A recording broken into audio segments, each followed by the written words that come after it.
vient juste d'arrêter de pleuvoir. Mais je me disais que ce serait un beau temps pour faire ma première vidéo. Vous reconnaissez ma maison, pour ceux qui l'ont déjà vue, ma maison en Suède. Ah, je vais vous montrer quelque chose. Je ne sais pas si je vous l'avais montré. C'est une très vieille maison et là, je suis dans la salle à manger. Et il y a un foyer, si on peut dire, un foyer, parce que dans ce temps-là, dans ce temps-là, je crois qu'il chauffait au bois. Et chaque pièce avait son petit foyer, presque chaque pièce. Et comme aujourd'hui, c'est un temps un peu humide, j'ai parti le foyer du salon. Et je vais m'installer pour que vous voyez la vue que j'ai quand je travaille dans mon salon, sur la petite table que j'ai. Voilà.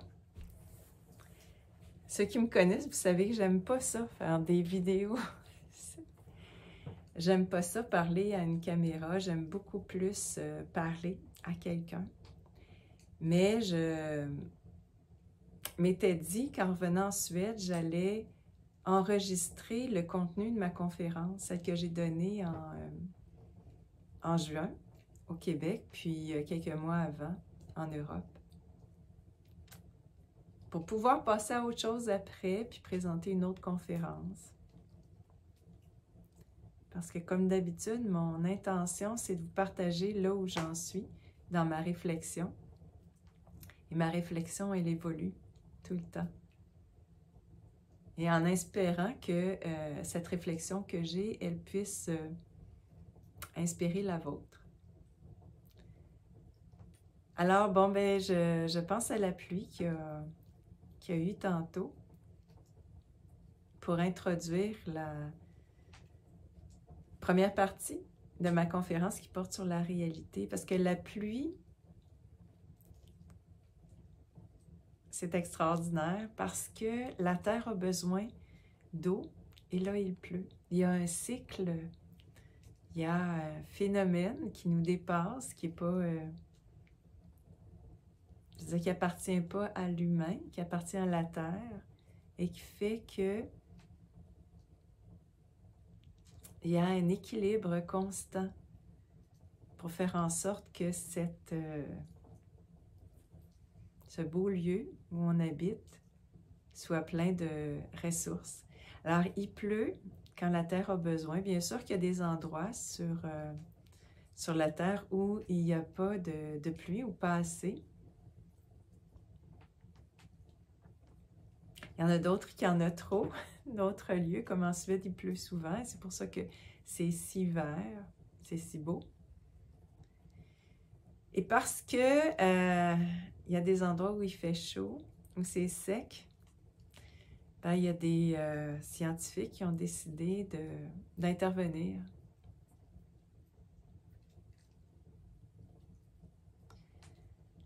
Et je suis comme vous, je crois, je me demande, je me pose des questions. Est-ce que l'humain a toujours avantage à intervenir sur la Terre alors qu'elle est si parfaite? Est-ce que ces interventions ne vont pas dérégler quelque chose?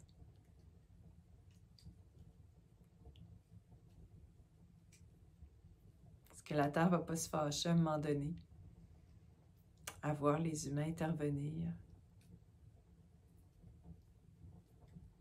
Enfin, c'est ça, il y a la pluie, donc, et puis il y a une autre réflexion que j'ai eue par rapport à la pluie et au temps, pour introduire la réalité, c'est que la pluie, elle nous agace parfois, souvent, quand ça arrive la fin de semaine. Parce que nos semaines sont chargées, on travaille beaucoup. Puis quand arrive la fin de semaine ou les jours de congé qu'on a, on aimerait qu'il fasse beau pour pouvoir en profiter. Puis on est frustré quand ça n'arrive pas. Et c'est pas la pluie qui est un problème, à mon avis, c'est le fait qu'on travaille toute la semaine. Et bien que j'ai travaillé beaucoup dans ma vie, maintenant, avec du recul, je considère que c'est pas naturel de travailler autant. Naturel, c'est pas naturel d'avoir des horaires comme ça. Ces horaires sont mis en place pour la société de consommation et de production dans laquelle on est en ce moment, ce qui n'est pas naturel. Ça, c'est ce que je vais appeler plus loin dans mes vidéos la non-réalité. Ce monde construit, artificiel, construit par les humains, qui a introduit un déséquilibre dans nos vies, qui crée la frustration et la maladie mentale et physique, et qui fait qu'on est déçu face à un phénomène comme la pluie qui est si naturel, si bon pour la Terre. Alors, qu'est-ce que la réalité? Écoutez, cette conférence que j'ai offerte,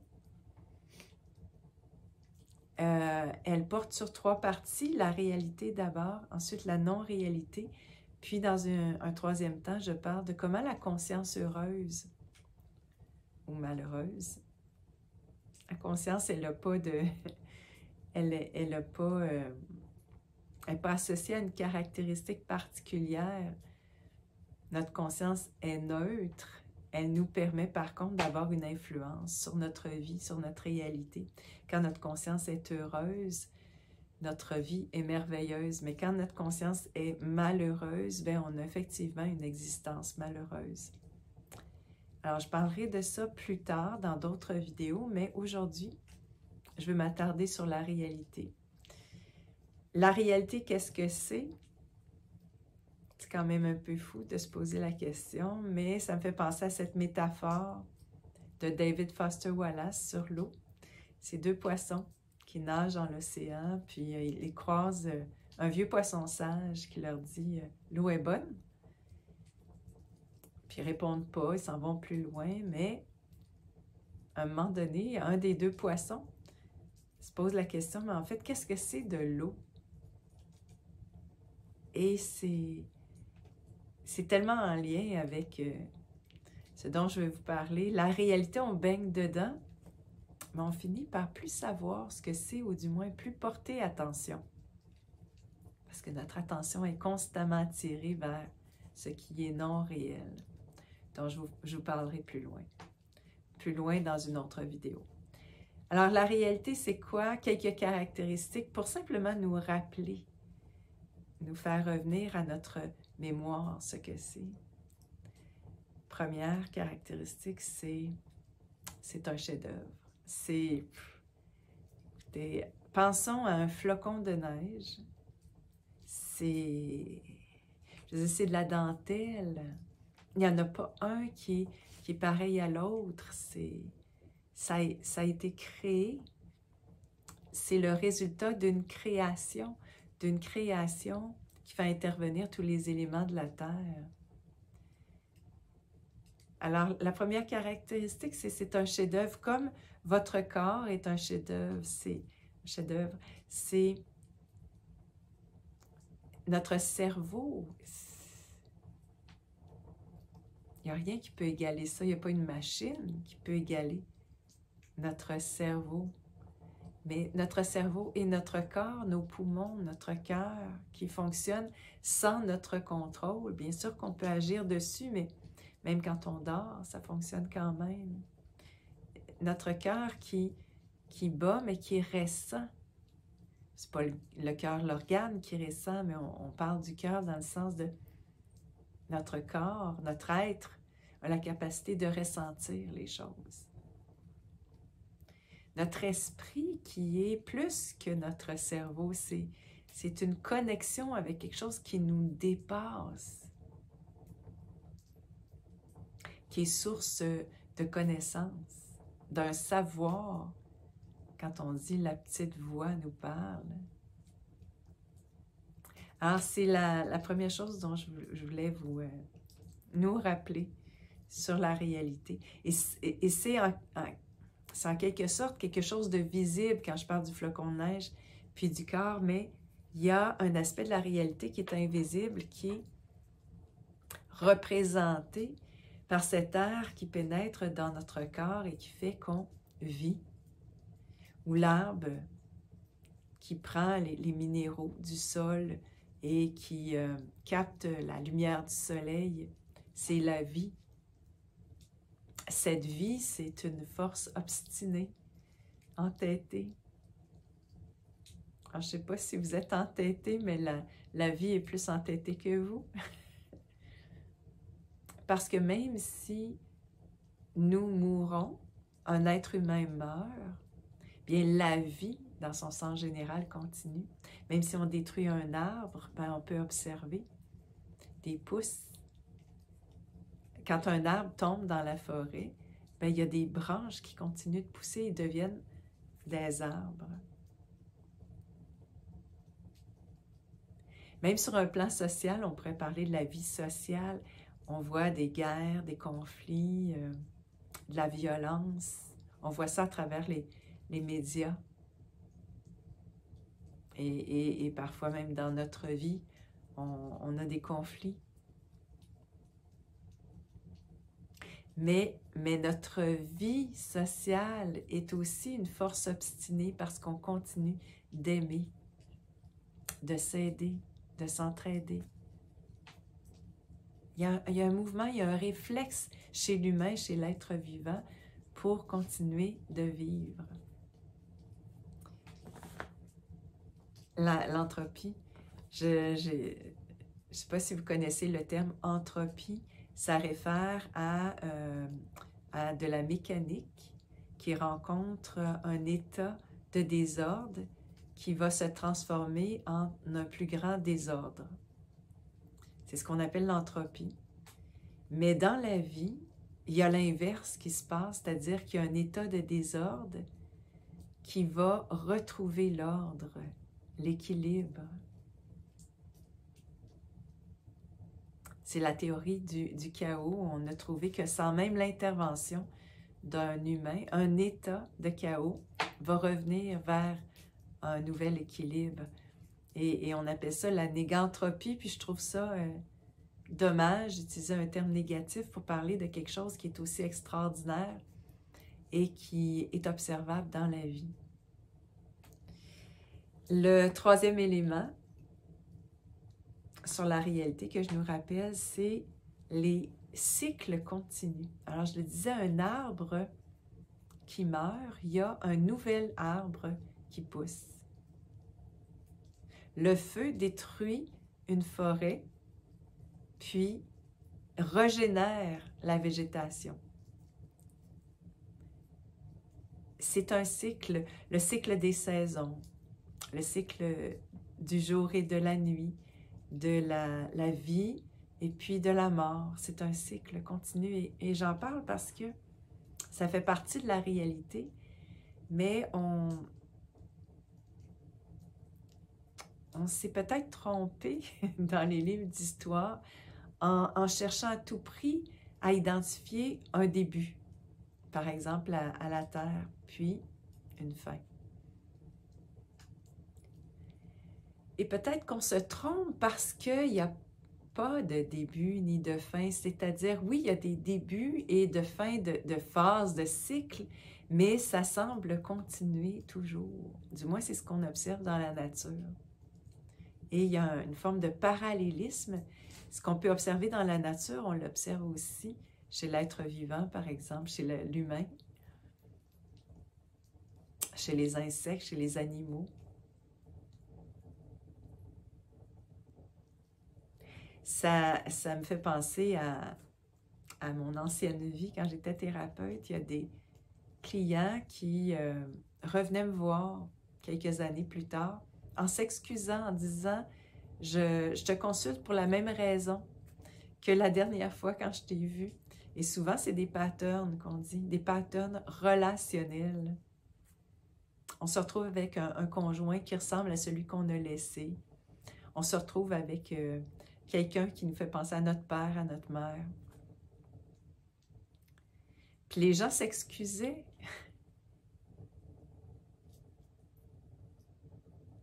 Alors je leur disais, ben t'es pas la seule. T'es pas le seul à vivre des patterns. Et maintenant, je me demande si c'est pas naturel. S'il n'y a pas, oui, cette idée qu'on peut évoluer, qu'on peut devenir plus authentique, par exemple, mais aussi la considération qu'il y a des cycles qu'on traverse. On a aussi des automnes, des hivers, comme on a des étés et un printemps. Et peut-être que ça, c'est important et que ça peut nous enlever, cette reconnaissance de ces patterns, nous enlever la pression de performance, même sur un plan psychologique. On est tendu, on se sent médiocre, on se tape sur la tête parce qu'on revit les mêmes patterns. Et peut-être qu'on n'a pas de raison de faire ça. Il y a une amie à moi que j'aime beaucoup, Irène, qui est historienne, et qui me racontait que les cycles se constatent aussi dans l'histoire.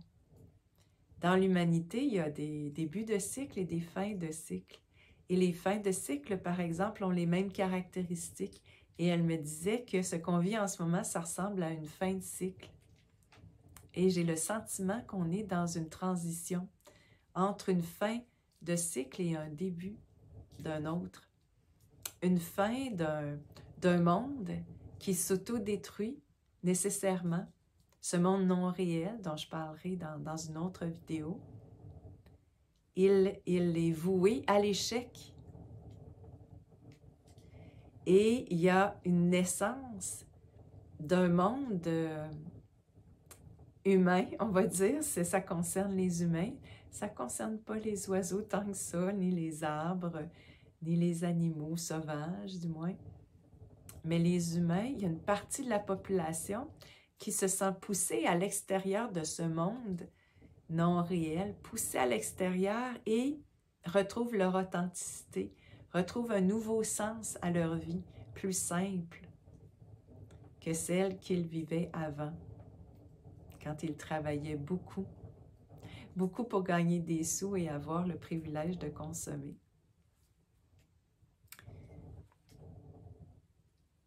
Un autre élément qui pourrait être illustré par une petite boussole, vous savez, avec cette aiguille qui pointe vers le nord. Et je me faisais la réflexion que le nord, il est quand même assez loin et que cet objet, une boussole, c'est tout petit. Comment ça se fait que l'aiguille pointe vers le nord? Et là, j'ai réalisé, ah ben oui, il y a une énergie électromagnétique qui intervient ici maintenant, dans cet environnement. Ça ne vient pas du nord, ça agit partout. Et cette énergie qui agit sur les instruments, les objets, ben nécessairement, elle agit aussi sur nous, les êtres vivants. Elle nous attire ou elle nous repousse. Ce qui fait que tout est toujours au mouvement. Et cette énergie, dans ce moment de transition, certains la ressentent davantage. Tout simplement parce qu'on y porte plus attention. On est moins distrait par les divertissements continuels du monde non réel. On la ressent. On ressent un confort ou une aisance à être en contact avec certaines personnes, une familiarité, ou encore un inconfort, un malaise à être dans certains contextes. Je ne sais pas ce qu'il y en est de vous, mais moi, dans la nature, je suis bien. Je ressens quasiment parfois une extase à percevoir ces êtres vivants, la vie tout autour de moi, que je perçois comme étant mes amis, les arbres, mes amis, les animaux qui sont aussi des amis. Je me sens bien, je sens la densité tout autour de moi. L'air, je me sens tellement bien à ressentir l'air, le vent sur ma peau, le chant des oiseaux. Tout ça me fait sentir vivante. Et quand je suis en ville, il y a quelque chose d'aride, de dur, de déconnecté. J'aime pas l'asphalte, j'aime pas le béton, j'aime pas ces structures que je trouve laides. Je me sens pas bien. Je suis attirée vers la nature et repoussée par la ville. c'est peut-être une histoire que je m'invente, mais il me semble que depuis toujours, je suis bien dans la nature. Et que plus ça va, moins je suis bien dans la ville. Et je considère qu'il y a des gens qui se sentent bien dans la ville. Et je me pose la question, est-ce que c'est naturel ou est-ce que c'est une adaptation? Un peu comme vivre dans une cage pour un animal sauvage. C'est pas confortable, c'est pas naturel, mais il finit par s'adapter, malheureusement, pour lui. Il finit par accepter les compensations, la nourriture qu'on lui donne. Mais je ne peux pas croire que c'est naturel. Donc, il y a cette énergie électromagnétique, puis bon, j'ai écrit une blague ici, là, si tout est électromagnétique, comment se fait-il qu'on ne soit pas au courant? Je ne sais pas si vous la catchez. Ça doit. Comment ça se fait qu'on ne soit pas au courant de cette énergie électromagnétique?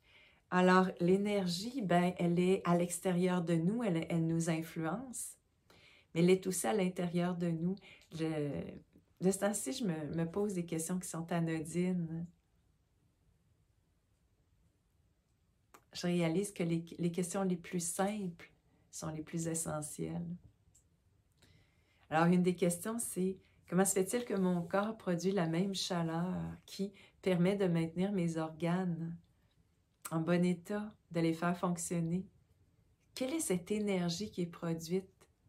Et je crois que c'est l'interaction entre nos cellules, ce mouvement de vie à l'intérieur de nous qui produit l'énergie, toujours à la même température. C'est quand même impressionnant, ça aussi. Je me demande si la magie, c'est pas la vie en soi. Si ce qu'on considère comme exceptionnel, c'est pas ce qui est le plus naturel. Alors, parlant d'énergie, on peut parler de connexion. Connexion les uns avec les autres, nous avec notre environnement. Connexion qui fait qu'il y a plus de... C'est pas nécessairement vu comme l'aspect matériel visible, mais un genre de diffusion de cette énergie qui sort de nous et qui communique avec ce qui nous entoure, comme ce qui nous entoure communique avec nous. Il y a la notion de densité qui m'intéresse aussi parce qu'il y a quelque chose qui encore une fois m'a intriguée. Quand j'ai étudié les expériences de mort imminente, les gens racontaient, les gens qui vivent une mort clinique racontent que leur esprit sort de leur corps et monte vers le haut. Et là, communique avec la connaissance absolue. Mais donc, l'esprit monte vers le haut. Et je me suis demandé si la densité, ça n'explique pas un peu ce phénomène qui nous concerne, nous les humains, mais qu'on peut observer dans la nature comme l'eau qui est plus dense et qui, en devenant vapeur, monte vers le haut. Notre corps est dense, il est terrestre, mais lorsqu'on meurt, on s'élève, notre esprit s'élève et communique autrement. La notion de densité, la notion de dimension aussi. C'est-à-dire qu'on a une dimension humaine qui est différente de la dimension d'une fourmi, par exemple. Et notre dimension humaine est plus petite que, on pourrait dire, la dimension terrestre, la Terre vue comme un être vivant. Et cette dimension nous donne accès à la réalité d'une manière différente. Par exemple, si j'observe une fourmi au sol, je vois son passé, je vais dire ça comme ça, c'est-à-dire je vois par où elle est passée et je vois son futur comme un potentiel. Je ne sais pas par où elle va aller, là où elle va aller sur le terrain, mais je vois les différentes possibilités de son futur. Et je trouve ça cocasse d'utiliser cet exemple-là pour parler du temps comme étant de l'espace, pour expliquer que notre vision chronologique est peut-être erronée et elle repose peut-être simplement sur notre dimension humaine, qui ne nous fait pas voir notre passé ni notre futur. Mais si on attribue la vie à la Terre, on peut supposer que cette Terre qui nous dépasse, qui est plus grande que nous, perçoit au moment présent notre passé et notre futur. Et ça expliquerait le phénomène de médiumnité,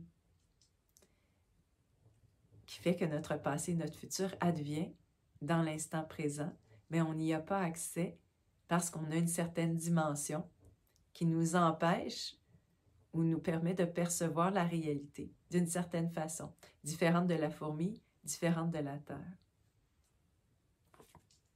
Le dernier point que je vais aborder, c'est la notion d'intelligence. L'une des caractéristiques de la réalité, c'est le dessin intelligent, l'intelligence de la vie. Et dans mes conférences, j'illustrais ça par une image d'une bactérie qui s'appelle Mycoplasma genitalium. C'est le plus petit être vivant, qui a, comme tous les êtres vivants, un métabolisme, une intelligence de la vie. C'est-à-dire que son corps fonctionne de manière à maintenir la vie. Et tous les êtres vivants naissent avec cette capacité de maintenir la vie. Cette capacité, je dirais même ce besoin de vivre. C'est très rare qu'on ait avec le besoin de mourir. C'est une notion qu'on appelle l'autorégulation, l'auto-actualisation en psychologie. Cette capacité, cette volonté d'aller vers la vie. Bon. Et je reviens à l'intelligence de la vie. Tous les êtres vivants ont cette intelligence. Et je nous trouve très réducteur d'avoir associé l'intelligence au quotient intellectuel,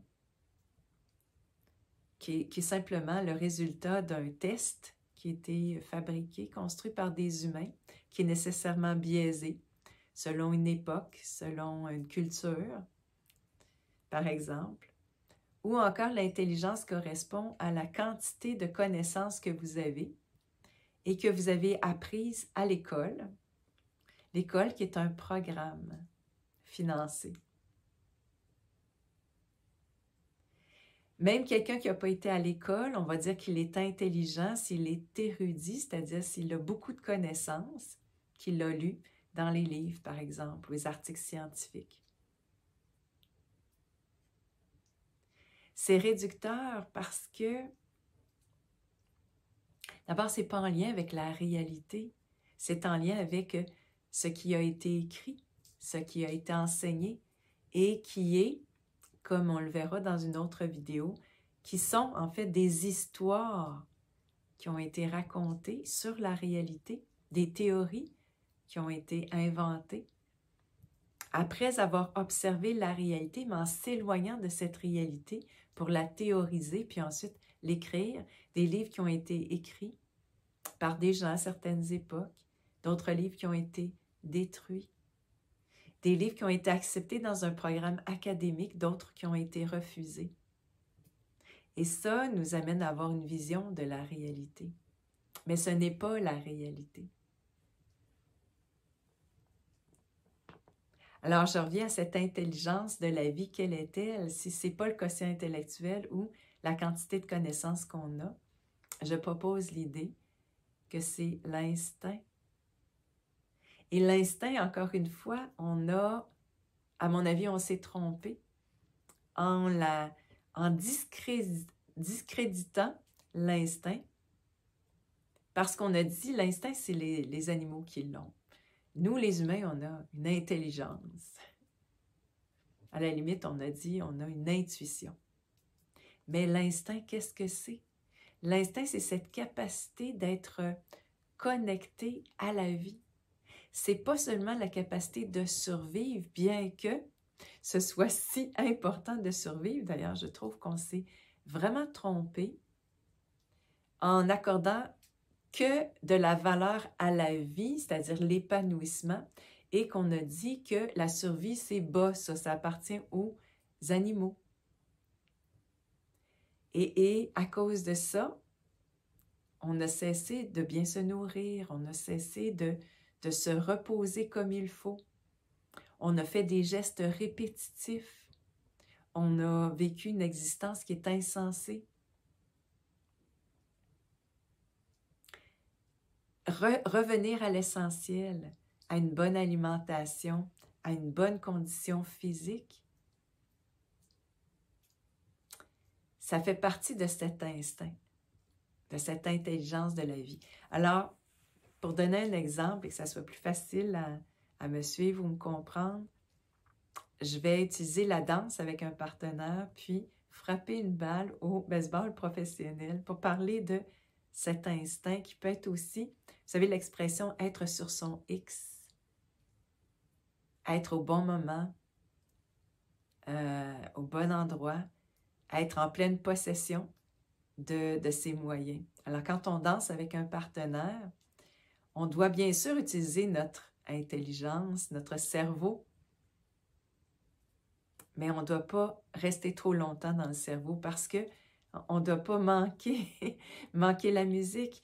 On doit être en contact avec cette musique, même avec notre cœur pour la ressentir, en contact avec notre partenaire dans notre corps, bouger notre corps. Et pour moi, l'intelligence de la vie, elle concerne donc pas seulement le cerveau, l'intellect, mais tout notre être, notre corps, notre cerveau et notre cœur. Et frapper au baseball dans les ligues professionnelles, imaginez la situation parce qu'on a, encore une fois, je crois qu'on nous a fait croire que c'était un peu mécanique ou à la limite c'est de la chance quand on fait un coup de circuit. Mais quand la balle sort de la main du lanceur, dans une fraction de seconde, le joueur professionnel doit percevoir à travers ses sens cette balle, imaginer la trajectoire, bouger son corps de manière à ce que le bâton frappe la balle. C'est pas mécanique, c'est pas de la chance. C'est l'utilisation extraordinaire de son corps, de son être. Il doit utiliser son cerveau, évidemment, mais aussi son corps, un peu moins son cœur. Son cœur peut-être s'il frappe un coup de circuit, puis il est très content, fier de lui. Mais l'idée que je veux proposer, c'est que notre intelligence de la vie qui nous connecte à la réalité, c'est cet instinct, c'est l'utilisation optimale de tout notre être. Et donc, on est tombé dans des cultes pour parler d'intelligence. Le culte de l'intellect, d'associer l'intellect à l'intelligence, strictement, c'est une erreur. L'intelligence, c'est plus que ça. La preuve, il y a bien des gens intellectuels qui ne savent pas raisonner, qui ne savent même pas avoir un bon jugement, qui n'ont pas la capacité à être en relation avec les autres et qui ont un corps détérioré parce qu'ils l'utilisent peu ou mal. On est tombé dans le culte de l'excellence. L'excellence, c'est par exemple de vouloir en savoir beaucoup dans un domaine précis. Et on a développé des sciences qui sont cloisonnées. Écoutez, c'est extraordinaire, il y a un chevreuil sur mon terrain.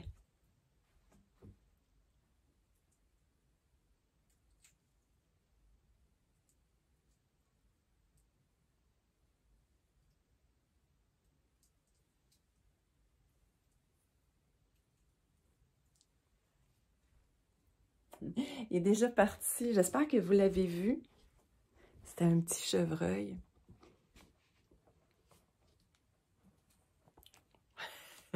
Mon cœur est content. Mon cerveau pense. Mon corps a bougé. Le culte de l'excellence, je reviens là-dessus parce que, encore une fois, les scientifiques, on est tombé dans le panneau, les professeurs d'université aussi. Et puis, même nous, dans cette dite crise, on est tombé dans le panneau parce qu'on a cru qu'être bien intelligent, c'était d'en savoir le plus possible. Et il y a Donald Winnicott qui travaillait avec c'est un pédiatre. Il travaillait avec les parents qui faisaient comme nous. Ils voulaient en savoir le plus possible sur le développement des enfants avant même que leur enfant naisse. Et ils disaient « just enough », juste assez. Juste assez parce que, je veux dire, trop en savoir, c'est éviter que l'enfant se développe, fasse lui-même des erreurs, apprenne de ses erreurs et développe ce qui est si important, qui est sa connaissance. Pas sa connaissance, excusez, c'est le chevreuil qui m'a distrait, sa confiance en lui. Et dans cette dite crise, on a voulu tout savoir sur la situation. Et par le fait même, on a passé beaucoup de temps devant nos écrans à ne pas développer ce qu'on pouvait ressentir dans notre cœur, ou même dans notre corps à travers nos sens qui peuvent observer. L'intelligence, pour moi, et même une démarche scientifique, c'est de savoir observer et puis raisonner à partir d'une forme de logique, du bon sens. On est tombé aussi dans le culte, ce qui sont mes cultes, de la volonté. Les humains, on intervient beaucoup. On veut être dans l'action, puis c'est bien d'être dans l'action. Bon, on dit, on ne doit pas passer tout notre temps à parler ou à penser, il faut aussi agir. Bien sûr qu'il faut agir, mais l'intelligence, c'est aussi de prendre du recul, de rester en silence et d'observer, et d'apprendre à partir de cette observation-là. Puis enfin, on est tombé dans le culte de la perfection. Et je me suis amusée à poser une question durant mes conférences que je vous pose maintenant. Est-ce qu'une carotte est parfaite?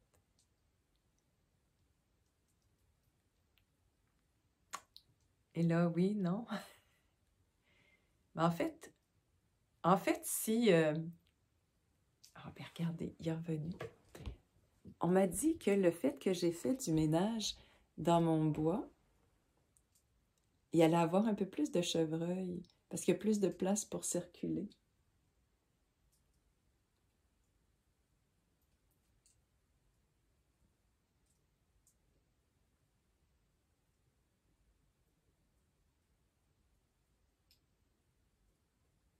Je vais aller voir. Je vais aller voir si on voit mieux dans ma porte.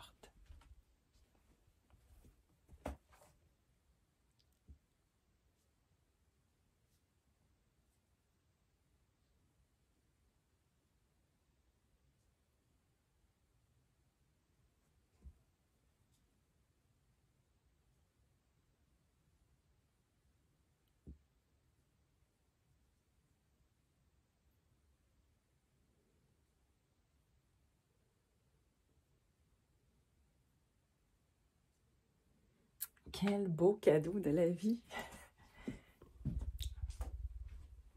Je vais terminer ma vidéo, puis je vais aller voir dehors. Le culte de la perfection, oui, une carotte. Mais en fait, la carotte, si elle poussait dans un, vous savez, un genre d'entonnoir, un cône, ben en fait, elle se vendrait mieux à l'épicerie. Mais la carotte qui pousse dans la terre, elle est parfaite parce que elle pousse à partir de sa composition, de son énergie de vie, à l'intérieur d'un environnement qui lui offre ses minéraux. Elle est parfaite comme chaque feuille d'un arbre est parfaite, même si chaque feuille est différente, comme chacun d'entre nous, on est parfait, même si on est différent des autres. Et je pense que cette différence est là, une raison d'être. Je pense que, comme les autres éléments de la terre, comme les végétaux et les animaux, que le but de notre vie sur terre est de donner, de partager cette différence et de recevoir de l'abondance de ces ressources qui nous entourent. Je vais terminer, bon, j'ai une petite anecdote concernant la perfection. Quand j'ai commencé à enseigner à l'université en psychologie, je participais à des comités de sélection pour choisir les étudiants qui allaient devenir vos futurs psychologues. Et à l'époque, il y a 25 ans, ce qui était vraiment important pour nous, les professeurs, c'était est-ce que cette personne sait s'actualiser? En se disant que si elle s'actualise, ben, c'est-à-dire si elle est capable de se développer, d'être à conscience d'elle-même, si elle le fait pour elle, elle saura le faire pour quelqu'un d'autre. Du moins, c'est une bonne base. Et quand je suis partie, donc avant la fin de ma carrière, je continuais de participer à des comités de sélection et je voyais que ce qui préoccupait certains professeurs, c'était pas l'actualisation, c'était est-ce que cette personne va obéir? Est-ce qu'elle va être docile? Est-ce qu'elle va nous critiquer notre enseignement? Est-ce qu'elle va bien fonctionner dans une classe? Et je voyais la réaction des professeurs qui commentaient sur ce fait-là, alors que c'était honnêtement pas très présent, il y a 25 ans. Cette perfection qui correspond à un standard social qu'on a établi, qui nous ressemble pas, qui est inatteignable à la limite, il impose sur nous une pression et sur notre société aussi une pression. Alors voilà, la réalité, c'est bien autrement. La réalité, c'est la différence et la complémentarité dans la différence. J'ai fait le tour de cette première partie sur la réalité. Dans la prochaine partie, j'introduis la non-réalité et j'explique comment, à partir de phénomènes psychologiques, comment on peut expliquer ou décrire ce qui fait qu'on reste attaché à cette non-réalité, même si elle n'est pas aussi extraordinaire. Est-ce que j'ai dit qu'on reste attaché à cette non-réalité? Même si elle n'est pas extraordinaire comme ce qui est tout naturel.